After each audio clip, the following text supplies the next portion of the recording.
Good morning, folks. My name is Curtis Chandler, and I am president here at PFL. We hope that everyone had a fantastic President's Day long weekend. The Dow closed lower on Friday of last week and lower 43.7 points week over week. The S&P 500 closed lower on Friday of last week and lowered 24.16 points week over week.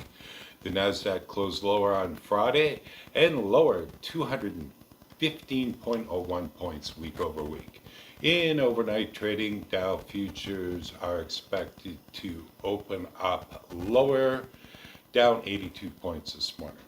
Oil prices settled higher on Friday of last week and higher week over week. WTI traded up $1.16 per barrel on Friday of last week to close at $79.19 per barrel, up $2.35 per barrel week over week.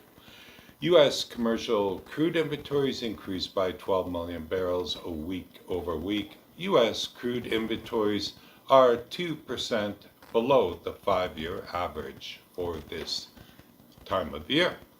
Total motor gasoline inventories decreased by 3.7 million barrels a week over week and are 2% below the 5-year average for this time of year.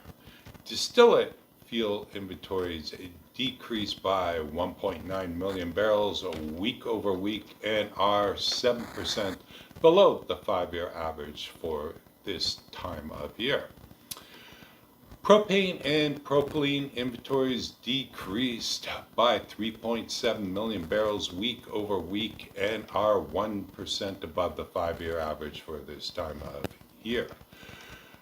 Propane prices closed at 92 cents per gallon, down 5 cents per gallon week over week, but up 8 cents per gallon year over year. WTI is poised to open down 28 cents per barrel from Friday's close. Total North American weekly rail volumes were up 2.51% week 7 compared to the same week last year. 8 of AAR's 11 major traffic categories posted year-over-year increases. The most significant decrease was from coal, which was down 9.95%. The most significant increase came from motor vehicle and parts, which was up 11.01%. North American rig count was flat week over week.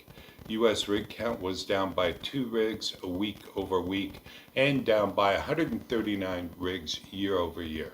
The U.S. currently has 621 active rigs.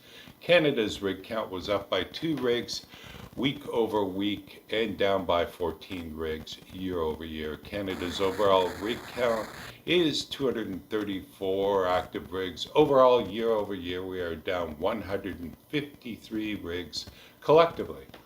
Folks, we have a few things we're watching out there for you. However, before I get into what we are watching out there for you, I sent a little something and needed to share it with you.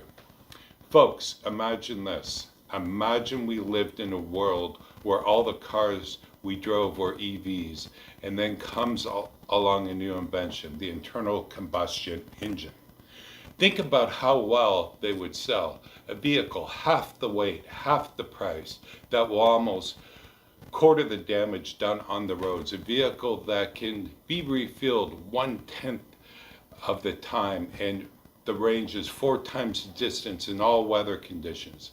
A vehicle, it does not rely on the use of environmentally damaging, non-renewable rare earth elements to power it and uses far less steel and other materials. Just think how excited people would be for such technology. It would sell like hotcakes. Food for thought. We continue to watch Canada's Trans Mountain Pipeline. We are watching renewables and crumbling ethanol, LCF, and RIN pricing. We continue to watch natural gas and natural gas liquids. In today's report, we dive into natural gas prices and some fundamentals. The more natural gas we produce, the better it is for LPGs and rail. Please read PFL's rail report today for further details as it relates to today's podcast. In addition, we also highlight the latest refinery runs, the latest import and export numbers for all petroleum-related products. Petroleum by rail is up again week over week. A lot of great information in today's report. We have quite a few graphs and tables in today's report for your viewing pleasure, 17 of them today. PFL delivers the best free information in the industry. Take advantage of it and read our report and pass it on to friends and colleagues. Also, in every weekly rail report is latest and greatest on what cars are available for sale, lease, sublease. Call PFL for all your railcar needs, including storage, leasing, subleasing, cleaning, repairing, flaring, nitrogen generation services, and transloading. We have some cheap spots in St. Louis if you want to store some cars, and in the Gulf. Thanks for listening, folks, and hope you have a great day and a great week, and be safe out there.